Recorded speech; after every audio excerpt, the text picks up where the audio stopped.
Yeah. Dean Kuntz, I saw it. Anyway. It's all shtick. All shtick. Okay, yeah. I wouldn't touch anything or anybody.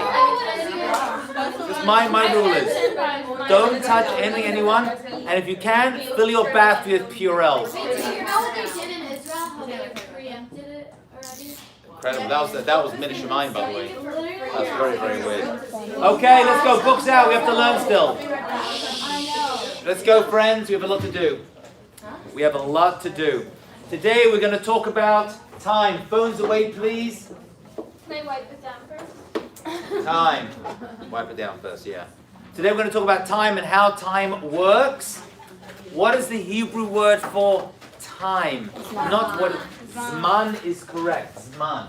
Now, as you know, when it comes to Haji, every word has other interpretations, understandings. Every Hebrew word has something else. What other word do we see in the word for time that we see in the word Zman? The same. No, it's going to be the same shorish. It's a 3-letter shorish. Most shorishim are 3 letters. So it's got to be... Lazmin is to... invite. Lazmin is to invite, yeah. But what do I do if I invite someone? I haven't heard of someone making a zimun. What is a zimun? What is a zimun? It's to, right before you bench, you make a zimun. What's a zimun? That's right. That rubber star never right. You say rubber ties never break. Is that what you just said? Yeah. I used to have a British stepdad that actually would taught me that. Because he's funny, that's why. Okay, zimun is to prepare. To prepare. So let's talk, before we get to Pesach, we're on Pesach. We're on page 54. We finished Purim and now starting Pesach, which will take us into Shavuot. Pesach is the beginning, and Shavuot is the end. There's parentheses. We're going to start with Pesach, but before we get to Pesach, we're going to talk about time in general. Now, those who've started my classes before have heard this before, but we're going to go in a lot more detail now. You've heard expressions such as Bayamim Ahem, Bayamim Hahem, Bazman Hazeh. Now, friends, this is important. Write these expressions down because they're going to reveal a lot of information to us. What does that mean? Bayamim Ahem, Bazman Hazeh. What does that mean? In those days, Bayamim Ahem, those days that happened in the past. Those days happened in the past. You recognize this expression, right? We said it a number of times. See it to fill up that as well. Bazman hazeh, but this is the... What does that mean? In those days, something happened in the past.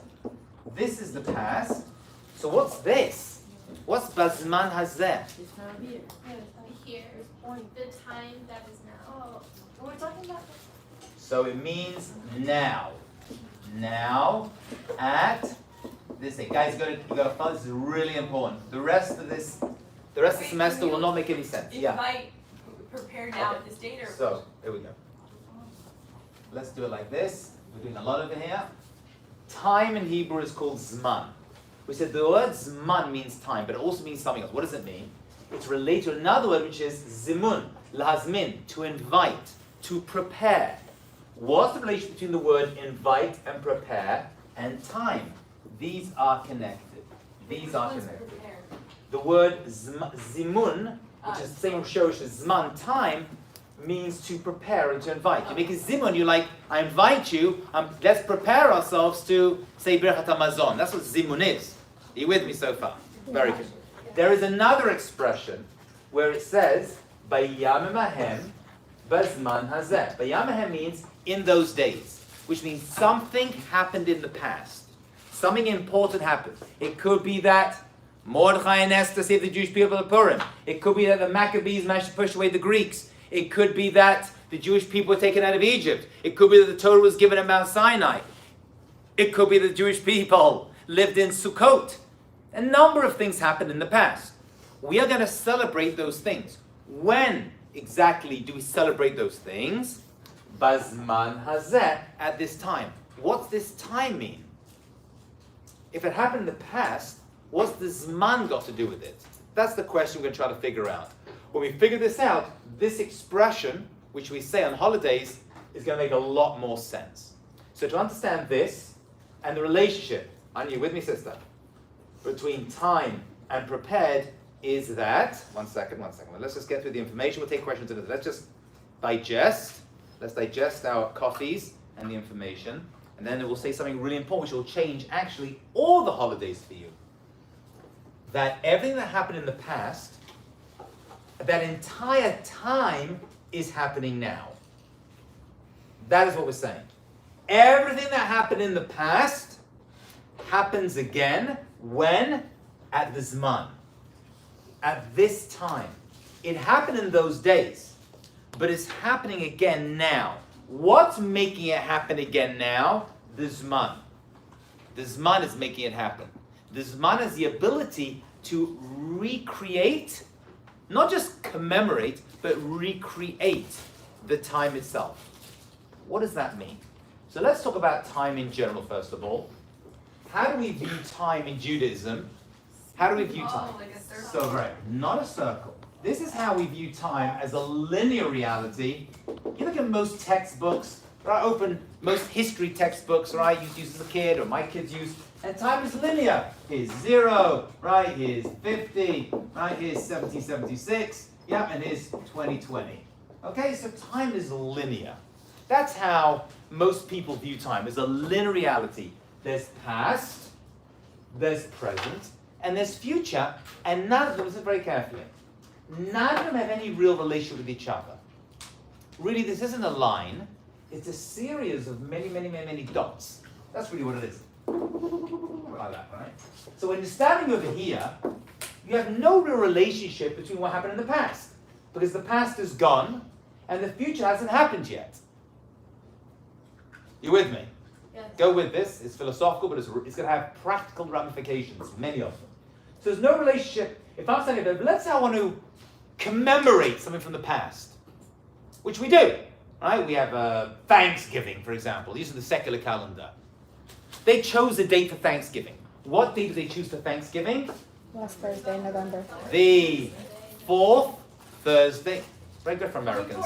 The 4th Thursday in November is Thanksgiving. Okay? Could they have chosen any other date? Yeah. Is the date they chose relevant in any way? No. It's irrelevant. That's it. They could have chosen any date. Just need it relevant. Any day. They did, but they could have chosen any day. If they turned around right now and said, you know what, we're going to change Thanksgiving and make it the 5th Thursday, if there is one in the month, or the 3rd Thursday, we wouldn't mind. It's like, okay, fine, we'll finagle. That was made by Abraham Lincoln, then FDR, they chose a date for it, and that's what they did it. It was chosen by presidents, and they chose those dates. Like based on any reason, like that. No. It's so interesting. It's interesting, right? But what's key for us, this is the key part. Listen well. There is no relationship between the holiday you keep now and the date that was chosen. There's no relationship. It just, they had to choose a date. We're going to remember Thanksgiving, right, or July 4th. When was it signed? July 4th? Maybe July 5th. Loch Butley. Doesn't bother me in any way. So this is how most cultures see time. In Judaism, we don't see it as a line. We see it as a... Right. We see it not as a circle. If it was a circle on you, like you said, Oh, sorry. you would, no, most people say that. You would see yourself again a year later. You can't travel for the year and end up in the same place, because if you were, you'd end up back in the same place, see yourself, and that would be completely crazy. Instead, we see time as a, you say, like a spiral, like a corkscrew. Or maybe a better way to look at it, actually, better analogy, which I prefer to use now, is like a parking lot. It goes up and up, which means, this is important. Here we are in year 0, okay? Here's 1, here's 2, right? Here's 3, and 4. So what happens is, you move further, you can go upwards or downwards, but you move further down the spiral, you're actually a year later, you're not in the same place, but you're at the same time, because you could draw a line like this. That's the Zman runs through. The Zman, the time of year, is important. We care about the time of year. We don't care too much about the year itself. The year itself that happened 2,000 years ago, 2,500 years ago. That doesn't bother us. What we're obsessed with as Jews, really obsessed with, is Where does it fall in the year? That's why we're obsessed with the exact date it happens and the time within the date. That's the coming together. Is it a nighttime? Is it a morning? Is it an afternoon? Right? That's going to be the key connector over here. Let me explain a little bit better, just so you get it, because I see a lot of confused faces. Those people who are hearing this for the first time, this is really key to understanding any Jewish holiday. Here we have a year, okay? Let's have a look at this. Let's say this is the 15th of Nisan. Okay. 15th of Nisan, which is going to be the year that, the date that, sorry, the Jewish people left Mitzrayim. Okay. That's a pretty big event, would you say? Is it worth knowing that date? I think so. What year did the Jewish people leave? The only year you need to know, by the way. So I want to ask you one really important year. The year is? 2014. No. 1444. No. 2448. Very good. 244. This is the only year you need to know. Because that's the year that we got out of Egypt. We received the Torah. Right? Most of the Torah is happening in that year. That's the only year you need to know. But even that year is not so important. 15th of Nisan, now that's really important. Because that year is not coming back. That's Bayem Mehem. Those days. What is coming back every year is 15th of Nisan, the day we left. That day has a certain power that comes with it. And it must be preceded by the word Zman. So what is 15th of Nisan? What is 15th? Zman? What is Pesach? What Zman is it? What do we call it? We're going to call it Zman. Zman Cherutein. Zman Cherutein. So now we found a certain Zman. The Zman is, you don't need this now, this is irrelevant. I'll tell you right now. That's why I'm here. Zman Cheruteinu. Zman means the time that was prepared. Prepared from when? From year 0. Hashem created the world. The Zman Cheruteinu is, Chirut is hour in the plural. Freedom. That is what Pesach is. And always was. Zman Cheruteinu. The time of our freedom. Now let's go back a little bit. Let's go back a little bit and add in one key unusual statement and concept from Jewish history, which will make this even clearer. Okay? I know there's a time in the year called Zman Cheruteinu. What is the date of that time? 15th of Nisan. What happens on that date? Freedom. We go free. What's happening, as a side point, agriculturally at this time? What is happening in the world around this time? It's springtime. How do you say spring in Hebrew? Aviv. Very good. It's called Chodesh Aviv. The agricultural, what's happening agriculturally and in the weather is going to be related to what happens at that time of year. So it's called Chodesh Aviv, is the springtime. Pesach, by the way, must appear in springtime. Spring must. We are going to play around with the calendar and add an extra month to keep pushing the solar calendar, right, and the lunar calendar to make sure they kind of coincide. Nisan is not always. It would actually travel. There's an 11-day discrepancy between the solar calendar and the lunar. We follow the lunar calendar. We Jews are Moonies, or Loonies actually. We follow the lunar calendar. So how do we keep up with the solar calendar, i.e. the seasons? Double Adar. We double the Adar. That pushes forward the Jewish holidays, starting with Pesach.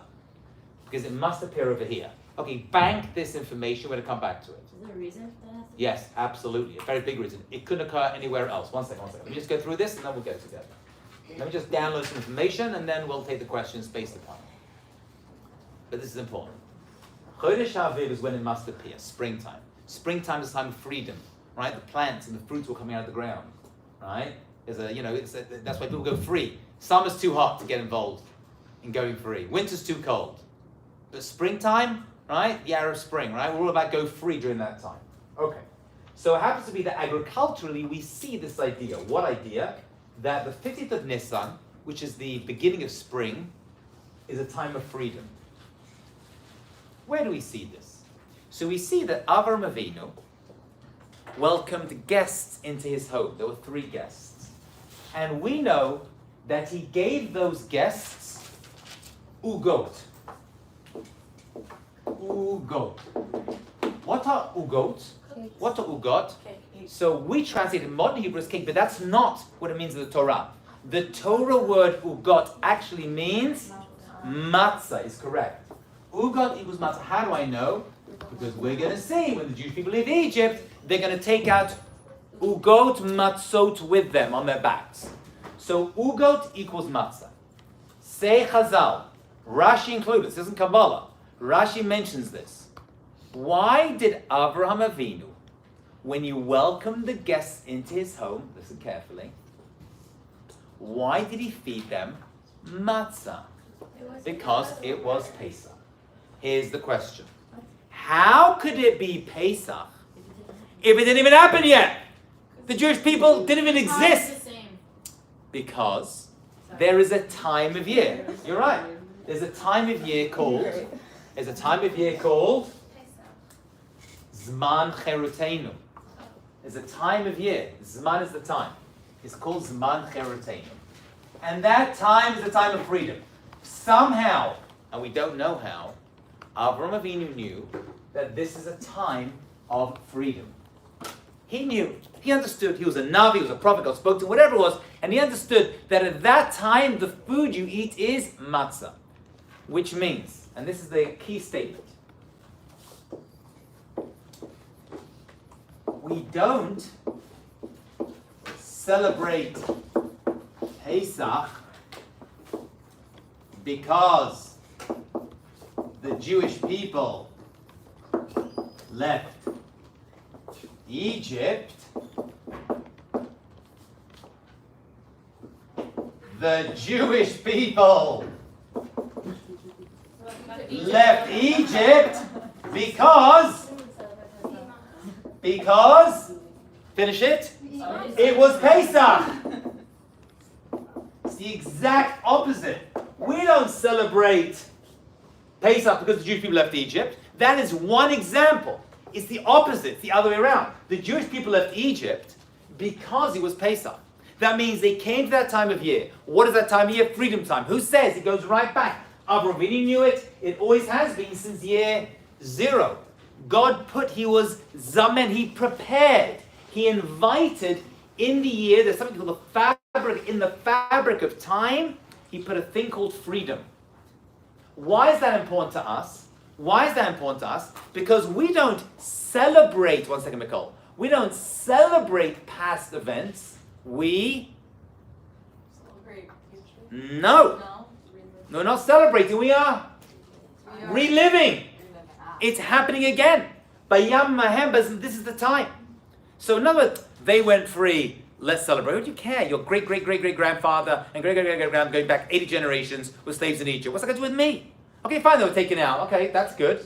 And the answer is, it's very important because that time appears every single year and you can go free too. Because if they were slaves and they got free, you're a slave and you can go free. What are we doing this time? Time is what's triggering it. Time means the date itself. So The 50th of Nisan. So only on that time we're going to... Yes, now you can do it any time, but there are certain times which are mesugal, which are fitting and set up. Mikala had that first. Mikala, yeah. Whenever I was growing up, I was learned that we eat matzah because they didn't have time to cook bread all the way. Yeah. So then That's what the Torah says.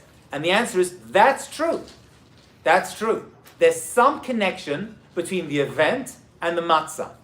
Right? Matzah happens to be slave food, and Avraham Avinu knew there's actually a much deeper connection between matzah and freedom.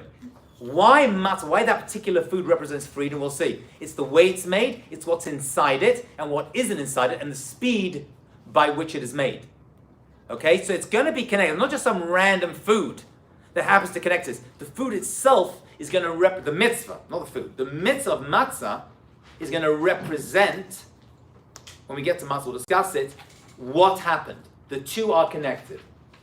So I don't get, doesn't something something have to happen for God to like designate like a time for like something like Purim? It was like, oh, like the whole story happens, and then like after all that, like, we appreciate right, okay, blah blah blah. Like nothing. Like then what happened to make Very, this very, very, very freedom? good. Very good. So it goes like this. I hand you a question, and the answer is like this, as far as I understand it. You're right. God created something called time. Time didn't always exist. God created it. Within time, He set up various stations, like train stations. Okay? That means every year when you get to the station, you're basically on a track, and you travel to various stations. There's one station you get to once a year called Freedom Time. Then you're going to wait 49 days, get into another station that's called Shavuot, which is Zman Torah time, getting the Torah. Happens to be that at certain points, certain events happen at that times, which that's a really clear example of what we're talking about. Let's celebrate that. So did God just know like on day 0 that like eventually Right. that day would be The answer is absolutely. God is, what's that called? That is called the name of God, which is the Yud, with the Hey, with the Vav, with the Hey, which is what precisely? Is 3 words. Haya, Hoveh, Yeh. Past, present, and future. That's why God started to use this name of creation, of His power, when we left Egypt. This is the miraculous name of God. It's past, present, future. It's above time. So God is above time. He's above time. But doesn't it have to make sense for us too? It does make sense. The Jewish people left Egypt. You can say this to a 5-year-old. Your ancestors left Egypt. They were slaves that Hashem took them out. You have to be grateful for that. What we're trying to figure out is, what's the time got to do with that? How does time feature? And the time is important. You can eat matzah 2 days before Pesach. What's the difference? In the secular calendar we do, machbatli, what do I care? And the answer is, it's really important. You can't do that. Matzah is specifically for that time, and the status of that time is the time itself that recreates a power. What's that power? For Pesach, freedom. That's the power. Erica. What is the direct translation of Bayamim? I told you. Bayam Mahem, in those days. An event happened in the past. Bezman Hazeh, but this is the time. This is the date within the year. What I really care about is the Zman with which it happens. In those days, at this time. Yeah. Oh, okay. Yeah. So like besides doing all the traditions of like not eating Chametz or whatever, how do we There's no tradition, there's a mitzvah. There are key mitzvah, yeah. how do we like bring back that power? Great. It's there. It just appears. As soon as the time begins, it turns up. So what do we how can we Exactly, what do? Lean. You eat the matzah, you lean, you drink your 4 cups of wine, you talk about the freedom of the Jewish people, you sing your songs, you tell stories, the Haggadah should be a Torah mitzvah, it gets done, it just happens. isn't it more than that? You think about it, no, that's it. Maybe it's that simple. You fulfill it, and that's what you do. The mitzvah, I'm telling you, the mitzvah are the mechanism by which you awaken that thing. You awaken it. The mitzvah aren't just like random things we do. We'll see that each mitzvah, cleaning the chametz, is a Torah mitzvah. What is it about chametz? Why suddenly we don't like leavened bread? All year we're using leavened bread on Jewish holidays, on Shabbat, the greatest mitzvah, and suddenly like, no, that's the worst thing ever. It's going to be something about it. We're going to see that each thing we do and don't do is going to be related to it. The mitzvah are the key connecting fibers to this. Okay? Okay, we get it so far. You with us? Great. So we're saying that every Jewish date in the year is going to have a power that comes with it. As we're going to see in a second, Shabbat, by the way, is going to be more important than all of them. Because Shabbat is the greatest Jewish holiday, which is why it appears once a week as opposed to once a year. So we'll talk about that in a second. That's really all about life in general. So it must appear in springtime, because springtime is the Zman of freedom. So we actually are going to calibrate the Jewish holidays, i.e. the months, so they fall out in seasons. Pesach must be in springtime. Yom Kippur, Rosh Hashanah Yom Kippur, must appear right before Sukkot, we know, which appears in between the seasons, going into the winter from the summer. right? Or like fall time is what we call it. Okay, so every single holiday must appear in its correct season. So it's not just the month and the date in the month, it's also the seasonal effect that it has. And Pesach is extremely seasonal. It's extremely seasonal. Now, not only this, we know we have 12 months of the year. 12 months of the year. What is the first Jewish month? God bless you. What's the first Jewish month? What? Are you sure? Tishrei. Tishrei. How can we have 2 Jewish months? It depends. Which one is it? So we have 2. Tishrei is the beginning, the new year for creation of mankind. That's all people. And that was the new year. Always was the new year. Tishrei, Rosh Hashanah is the beginning of Tishrei. So Tishrei is the birth of mankind, of Adam. Adam was created on Rosh Hashanah, on Tishrei. Okay? The world was created before, but mankind was on Tishrei. Got it? Great. Then what's Nisan? Nisan is the birth of the Jewish people. So here we start the Jewish people. This is a very Jewish. This is for all people, right? We're going to see that Rosh Hashanah, everyone is judged. On Yom Kippur, everyone is judged on Tishrei. This is mankind. Nisan is just the Jewish people. Just the Jewish people. It's our New Year. It's one of the 4 Jewish New Years. So when we count the months in the Torah, and they talk about the first month, which one are they talking about? Nisan is correct. They talk about Nisan. If they say the second month, they say the third month, it's Nisan, Iyar, Sivan, and it's going to carry on that way. So for us, Nisan is the birth of the Jewish people. Nisan is the birth of the Jewish people. So there are 2 New Years. And by the way, each of them starts a 6-month tally. Tishrei to Nisan is 6 months. And then Nisan to Tishrei is 6 months. This is halfway through the year.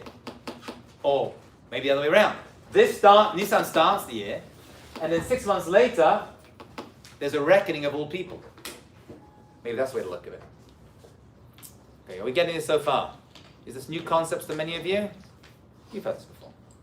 Okay, let's have a look in your books now. We have this background information. And it says, Judaism views time as a cyclical dimension, a medium through which we move, just as we move through space. So time doesn't pass us, we pass through time. We pass through time. Time just exists. Time exists as like a power on every day, and we travel through it. We are time travelers. That's what we are. The Jewish people are time travelers. Okay? Time does not pass us by, rather we move through it. This is the words of Rabbi Dessler, the rabbi who lived before and after the Holocaust. He goes on to explain that we travel through a weekly cycle and we meet Shabbat once a week. So there's actually, to be fair, there's a mini cycle happening, which is like this, right? Which is every Shabbat. That's the truth, because every week, but that's a Shabbat discussion, not a Pesach discussion. Really, you actually start again. That's why it goes 1, 2, 3, 5, 6, 7, back to 1 again. There's that 7, back to 1 again. Then go to 8. You're constantly moving through this miniature cycle within a larger cycle. But we'll leave that aside. Okay? In fact, the Hebrew word for Zman means prepared. Why is it called prepared? Because every moment is prepared. Hashem prepared time. When? When He created the world. When He created the world, there was something called Zman Cherotin, freedom time. But I couldn't see it. Avram could see it somehow. When did we get to see it? 2,448 years after creation. When we left Egypt, we're like, wow, I see it now. Now I see it. The Jewish people were able to see that time in totality when they left Egypt. And that's why we celebrate it. We celebrate it at that time in that way related to that event. Let's have a look, halfway down page 54. These are the words of the Maharal of Prague, who was very into this part. The Maharal speaks a lot about this stuff. He says everything is contingent on time. And each thing has its own time. As we say in Kohelet, everything has a season and there is a time for everything. Right? L'kol yesh zman ve'et l'kol chefetz. Our sages says there is nothing that does not have a particular place. And everyone has their time. That basically means that every person has their time too. Right? Because we, as people, live in certain times. That means the times we live in are the times we need to be attached to. Right? You don't live 5,000 years ago, you don't live 2,000 years ago, you live right now. So you are connected to time as well. That is not a coincidence. People are connected to time as well. Okay. Where do we see this? Where do we see this as a place? As an actual place, we see all this. What is that? I provide this as the separate letters. Where do we see all this? So, write this down. This is key information. What is the holiest place in the entire world? What? Har Moriah, right? Which eventually became the Beit HaMikdash, right? Where in the Beit HaMikdash? Kodesh Kodashim. What was Kodesh Kodashim before we went to Eretz Yisrael? The Mishkan. It was the Mishkan. And in the Mishkan, there was a part of the Mishkan called the Ohel Moed. The Ohel Moed. What was the Ohel Moed? What happened there? Why is that such an important place? Nope. No one went in there at all. Only one person went in there. Where Moshe Rabbeinu spoke to God. God and Moshe met. And the high priest would go in there once a year. It was, what do we call Ohel Moed? What do we call this thing? This place, which was in the Mishkan. It's called the Tent of Tent of Meeting. Tent of Meeting. Tent of Meeting. So there is a place where the closest connection you could have to God existed. It was called the Ohel Moed. It's where the Ark was of the Covenant, right? And the Luchot and the first of the Torah. Okay? Why is it called the Tent of Meeting, the Ohel Moed? Because Moshe and God met there, and Moshe Rabbeinu received his prophecy at that place. What has that got to do with Pesach? A lot. What is one of the names we use for Jewish holidays? Moed. Moadim. Called the Moadim. Why are Jewish holidays called the Moadim? Why are they called the Moadim? Because Moed is this man, but you meet God at that place. What place? At that time. So now we have two things that are coming together. Follow my madness, it'll change your life. Let's put it together. We have two places. 1 second, Erica. We have two things. We have holy places, and the holiest place is the tent of meeting, which was in the Mishkan and the Beit HaMikdash. And we have holy times, of which the Jewish holidays represent. They are called Moadim. Why are the Jewish holidays called meeting places? Because there are times when we travel through the year and meet God in various places. God has set up meeting places for us to meet Him and receive certain things. We receive certain things.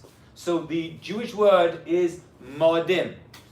Jewish holidays are also called Chagim. Chagim. Right? Chagim or a Chag. Interestingly, this word Chag means a couple of things. First of all, it refers to the Chagim that we go by foot to Jerusalem. Right? The Shalosh Regalim are the Chagim. But the word Chag actually means to circle. Right? Machag is a circle. Same lashon. Very good. Thank you. It's a chag. You go around because you're going around to the same place every year. You're basically traveling again and you arrive at the same place. What do I get? I get freedom. How? Eat the matzah, read the Haggadah, talk to my kids, and all the mitzvah we'll speak about. But all this mitzvah to help you achieve something, what is that? Freedom. And the same is going to happen. Oh, what's Sukkot going to give me? Simcha and emunah. That's not this semester. Right? But that's what that's going to give you. So each single holiday, Chagim are going to help me get the bad. That's my Hebrew name. Hajj, right? Where do the Muslims get it from, Lahavdil? Right? From us. Right? They will use the holidays and they will go by pilgrimage. It's a pilgrimage. Jewish holidays, you would go to Yerushalayim. They would connect the holiday and Yerushalayim. That's where they would go to Yerushalayim on the Jewish holidays.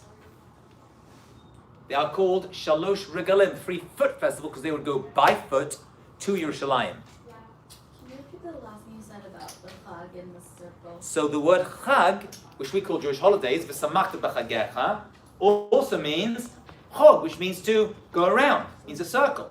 Why would a holiday be a circle? It makes sense now. Because I'm traveling around and I'm getting to that place. I am moving through time. We move through time. And you get to a time. And that is the best time to get A, B, C, D, whatever that holiday is offering you. By the way, there are also bad times, yeah?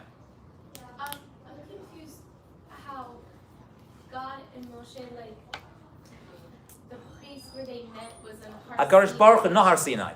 Har Sinai has nothing to do with this. Har Sinai is an irrelevant place. But it wasn't in Har Moriah. Har Moriah. Har Moriah.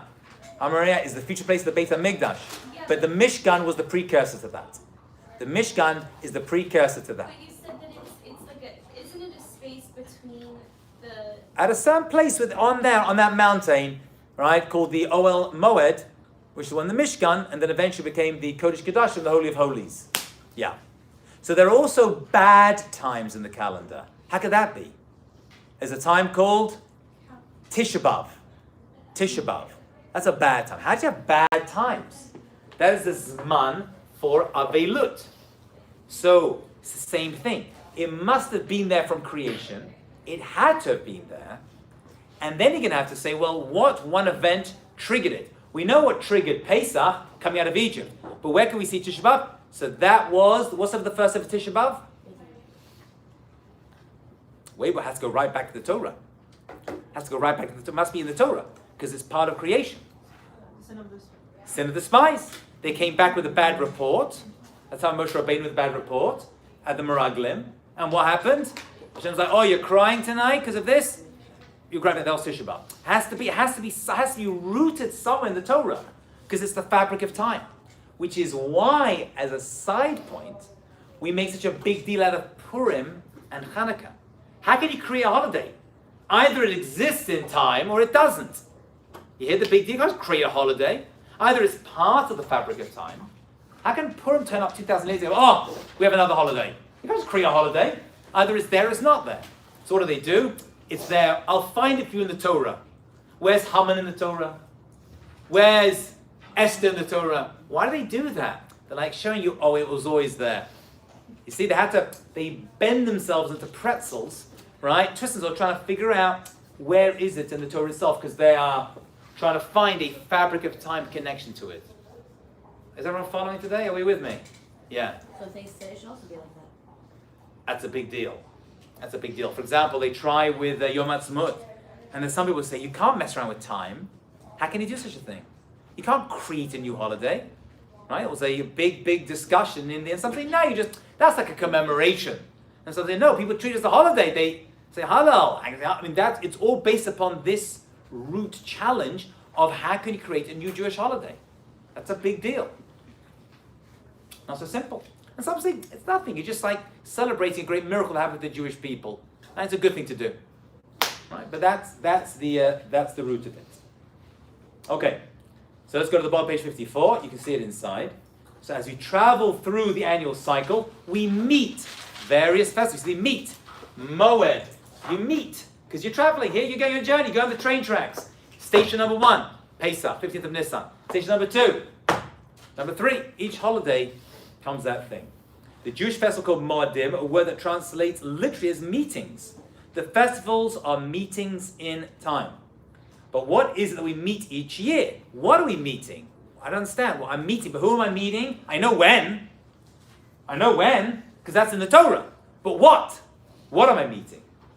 So we learn that each one of us of these meeting points has its own spiritual energy that gives us potential for something growth related.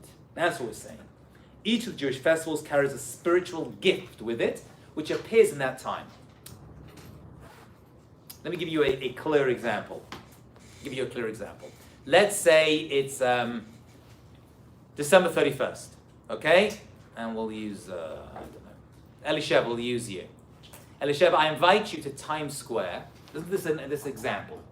On New Year's Eve, which I would never do because it's freezing, nasty, and too many people. But we'll leave that aside.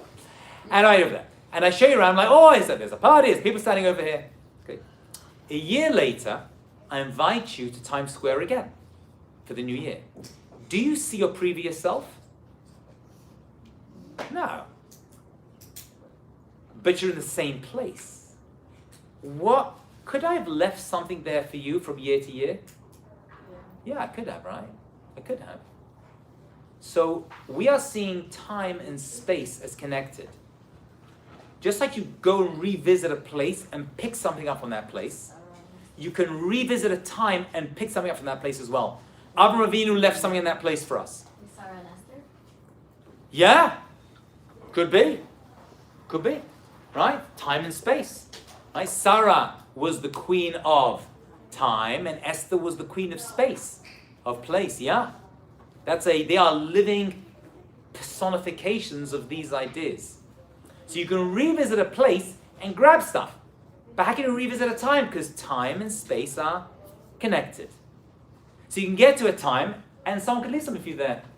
By the way, according to this, I mean, just check out this crazy idea. Just see if you can make head or tails of this. Could it be that you get to a place and experience something that hasn't even happened yet? Could that happen? Could it happen? What happened to Avraham Avinu? No. Oh.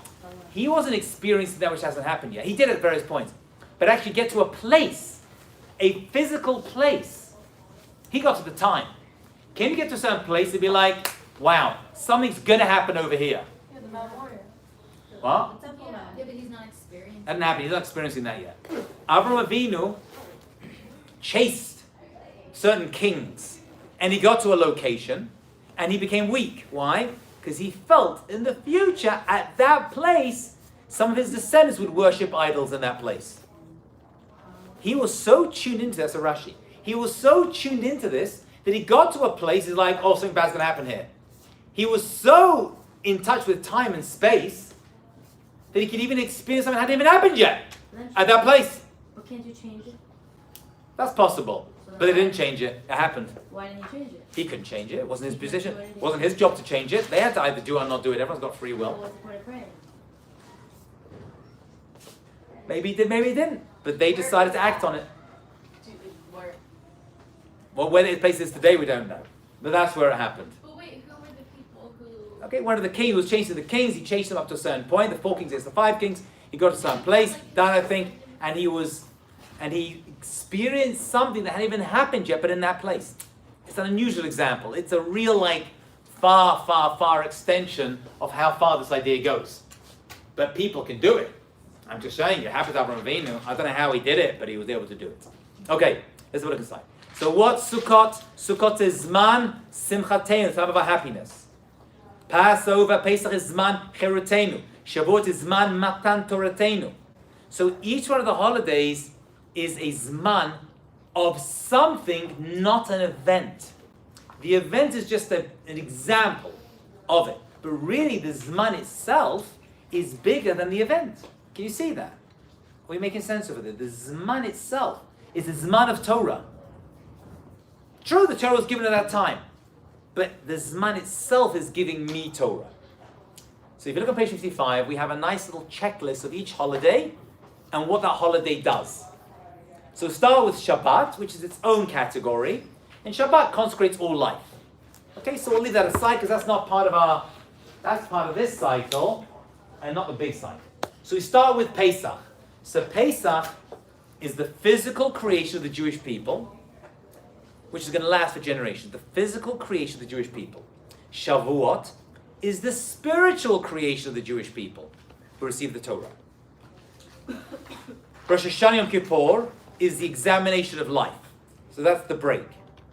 Sukkot is the physical survival of the Jewish people, living in tents or having clouds around us in the desert. And Shemini Atzeret, we'll see, is the spiritual survival of the Jewish people in the land of Israel. That's the end of Sukkot. So you have parentheses. It starts with Pesach, ends with Shavuot. Then you have a check 6 months later. Rosh Hashanah Yom Kippur, like halfway through, how you doing? Then you get to Sukkot, which starts again, the physical survival, because we survived in the desert with the tents that surrounded us.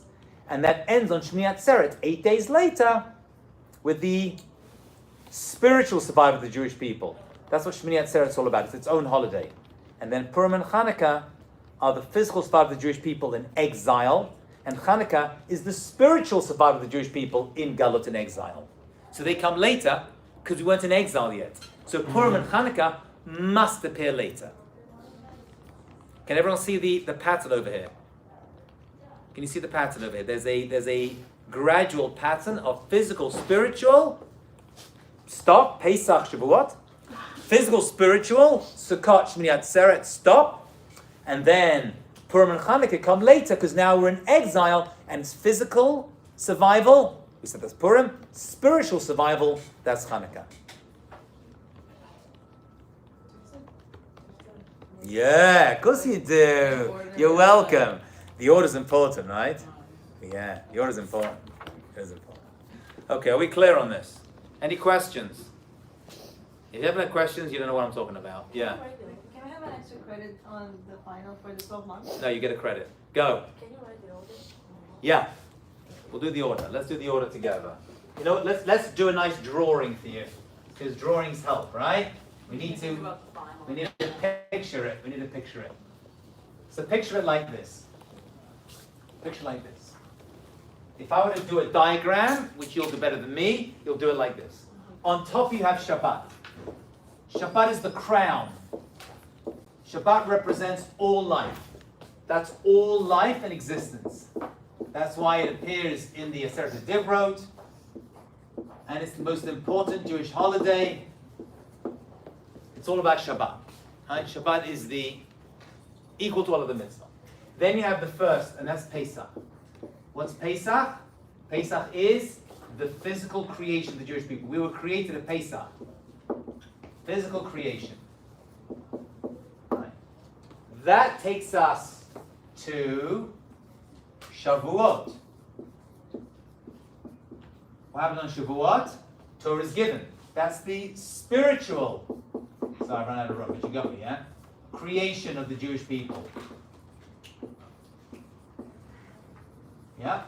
So it starts here, ends here. Physical creation, we get the plagues, we survive the Yam Suf, and we leave Mitzrayim. And then we get to Shavuot, which is the spiritual creation. That's the giving of the Torah. Then we wait 6 months. It's a 6-month gap. Okay, let that sit in. 6 months later, we're halfway through the year, i.e. halfway through the year.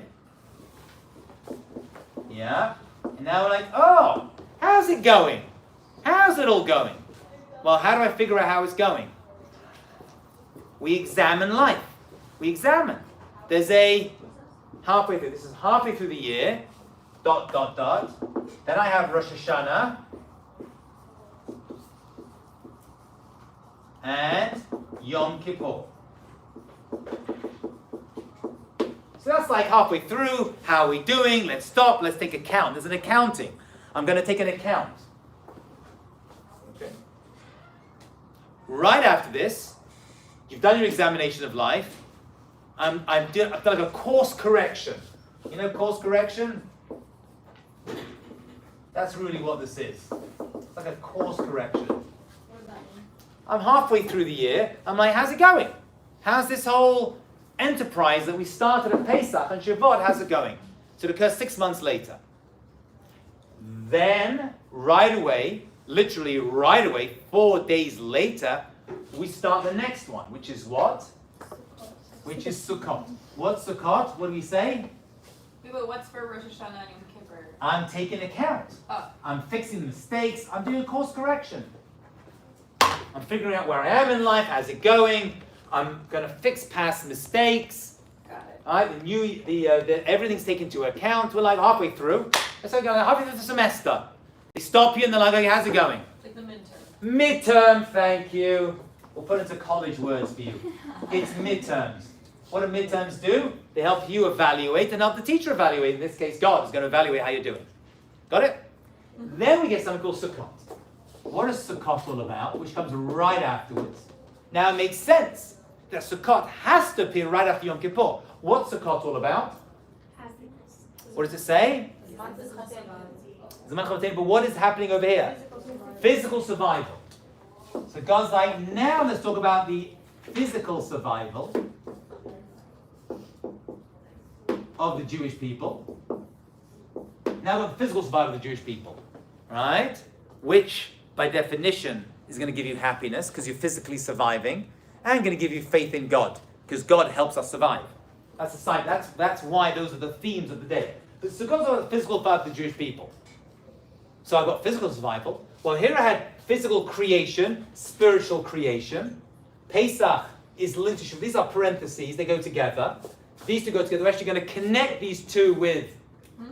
We're going to connect Pesach and Shavuot with numbers. We're going to count 49 days. We're going to connect them by counting them. They're connected. We don't just like have two, these aren't two random holidays.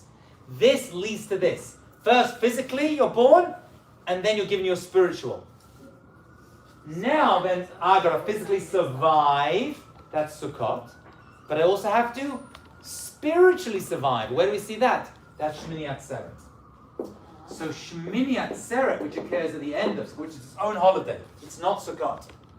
Shmini Atzeret is going to be the spiritual survival of the Jewish people. Why? You have to see what that's about. But it's the survival of the Jewish people on Shmini Atzeret. Okay? What about like Simchas Torah? That is not a holiday. Shmini Atzeret is a holiday. When's Shmini Atzeret? At the 8th day. Shmini is the 8th after the beginning of Sukkot. So this is really one thing. And by the way, you can see the connection.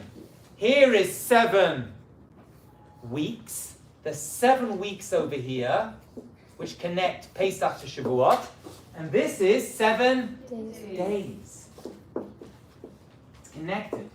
This is 7 times 7, and this is just 7. This is 7 times 7. This is even greater, by the way. It took 7 weeks to get this. It takes 7 days to get this. 7 days in a week. 7 days in a week, yeah. But it's connect. This is just 7 days to get one to the other. Okay? So now I see what each one is giving me. Then we have to add in Purim and Hanukkah, which aren't in the Torah, because these two are all about exile. Galut. They're all about Galut, the exile of the Jewish people. And we weren't exiled yet here, and we weren't exiled yet here. We hadn't even got into Israel yet. You can't be exiled, you haven't got in yet. So Purim is going to represent the physical dangers of exile, which is why Haman tried to kill us physically, and we celebrate physically. And Hanukkah is the spiritual exile of the Jewish people. They try to kill us, the Greeks try to kill us spiritually by taking away our religion, and we celebrate with light, which represents the spirit of the neshama. So even these two are also like bookends that kind of come together or represent the same thing, physical and spiritual. Starts with physical, then becomes spiritual. That is how I would map it out. I hope you've done a better job in your books, but that's how you map it out. It's boom, boom, it's one on top, boom, boom, Pesach Shavuot, boom, boom, Sukkot and Shmini Atzeret, and then Hanukkah and Purim come down at the bottom.